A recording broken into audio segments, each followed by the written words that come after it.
नमस्कार दोस्तों, आर्य न्यूज देख रहे हैं आप और मैं हूं आपके साथ ऋषभ चौहान। मनीष कश्यप बिहार का जाना माना नाम और फेमस यूट्यूबर जो सरकार से सरोकार से आपके जनप्रतिनिधियों से सीधा सवाल पूछने के लिए जाने जाते हैं और बिहार के विकास की बात करते हैं। कई का पर्दा फाश कर चुके हैं और बिहार के मजदूरों की आवाज उठाने के चलते जेल भी जा चुके हैं। गौरतलब है कि मनीष कश्यप 23 दिसंबर साल 2023 को जेल से छूटकर बाहर आए थे। करीब 9 महीने से जेल में बंद मनीष कश्यप को पटना की बेऊर जेल से जमानत पर रिहा किया गया था, लेकिन अब बिहार की राजनीति में एंट्री भी कर चुके हैं और संसद तक पहुंचने का रास्ता बना रहे हैं, लेकिन किसी पार्टी के दम पर नहीं, निर्दलीय प्रत्याशी के तौर पर। मनीष कश्यप ने बिहार की एक खास सीट से चुनाव लड़ने की बात कही है और वो है बिहार की पश्चिमी चंपारण सीट। उन्होंने जनसंपर्क अभियान भी शुरू कर दिया है और देखा यह भी गया है कि मनीष कश्यप को लेकर जनता में काफी उत्साह है। लेकिन अब बात कर लेते हैं चंपारण सीट की। लोकसभा चुनाव साल 2019 में इस सीट पर कुल 16,33,824 मतदाता थे।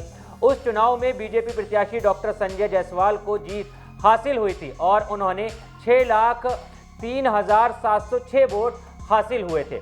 इस चुनाव में डॉक्टर संजय जायसवाल को लोकसभा सीट में मौजूद कुल मतदाताओं में से 36.95% का समर्थन प्राप्त हुआ था, जबकि इस सीट पर डाले गए वोटों में से 59.57% उन्हें दिए गए थे। लोकसभा चुनाव साल 2019 के दौरान इस सीट पर बीएलएसपी प्रत्याशी ब्रजेश कुमार कुशवाहा दूसरे स्थान पर रहे थे, जिन्हें 3,09,800 वोट मिले थे, जो संसदीय सीट के कुल मतदाताओं में से 18.96% का समर्थन था और उन्हें कुल डाले गए वोटों में से 30.57% वोट मिले थे। इस सीट पर आम चुनाव साल 2019 में जीत का अंतर 2,93,906 रहा था। पश्चिमी चंपारण लोकसभा सीट साल 2008 में हुए परिसीमन के बाद अस्तित्व में आई। पहले ये बेतिया लोकसभा सीट हुआ करती थी।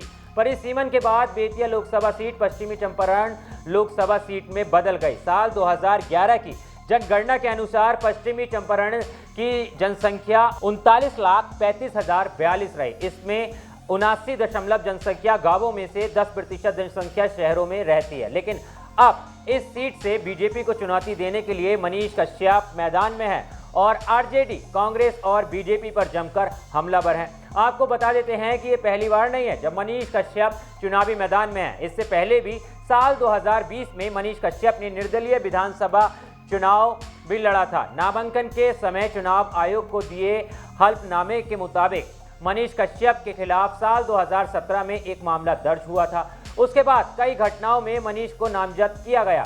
मनीष पर समूह में इकट्ठा होकर मारपीट, रेलवे की संपत्ति को नुकसान पहुंचाने और धोखाधड़ी जैसी गंभीर मामले भी दर्ज हो चुके हैं। चुनाव में 9,200 वोट मिले थे, लेकिन अब देखने वाली बात यह होगी कि मनीष इस लोकसभा चुनाव में क्या कमाल करते हैं और कितना वोट लेकर जाते हैं। लेकिन मनीष कश्यप के बारे में आपकी क्या राय है? क्या आपको लगता है वो इस बार लोकसभा चुनाव लड़ेंगे तो कुछ कमाल करेंगे, बीजेपी को चुनौती दे पाएंगे, कांग्रेस को हरा पाएंगे? आपको क्या लगता है? कमेंट्स बॉक्स में जरूर बताना क्या आपके ख्यालात हैं। और देश और दुनिया की तमाम खबरों के लिए, लोकसभा चुनाव से जुड़ी अपडेट्स के लिए आर्य न्यूज को भी फॉलो कर लेना। मिलता हूं आपसे किसी और वीडियो में।